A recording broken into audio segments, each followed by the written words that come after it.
you have more experience than most of us.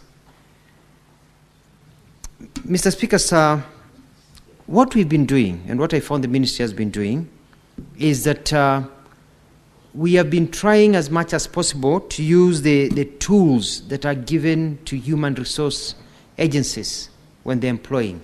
And that is in terms of we look at what is the percentage of people with disability in their companies or in the institutions based on the employment data that they provide. And so it's about accountability and access of that information.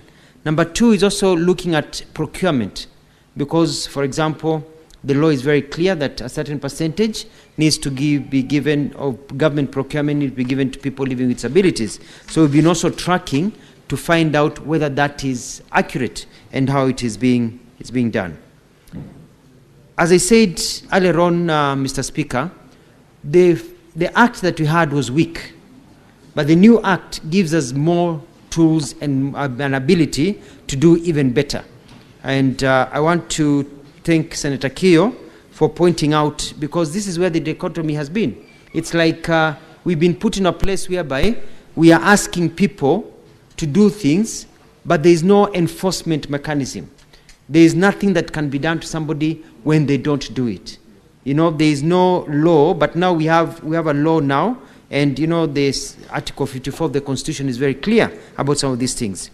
Mr. Speaker, I'd like to also point out that we have to be innovative, and I'll be issuing directives very soon as the guidelines, and also bringing some, some ideas here to this House to be able to help us.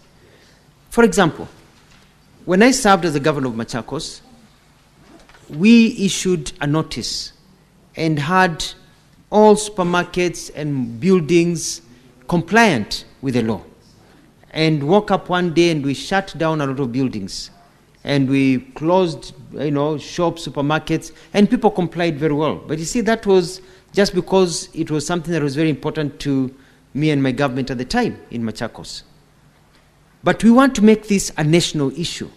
For example, if you are hard of seeing, for example, like visually impaired, like Crystal, Senator Crystal, and you go into a building, other people will find out where you are going because you have to ask somebody to push the button of the third or the fifth floor for you. Whereas, like when you go to other countries that have been, when on my government trips, you find that all the lifts have braille.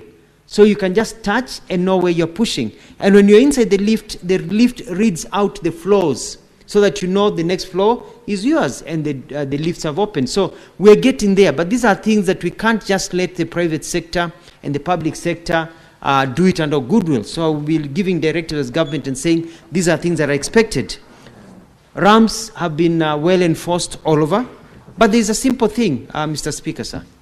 And I like the point that Dr. Senator Alwale talked about how this House has ensured that people living with disability are included and part of this House.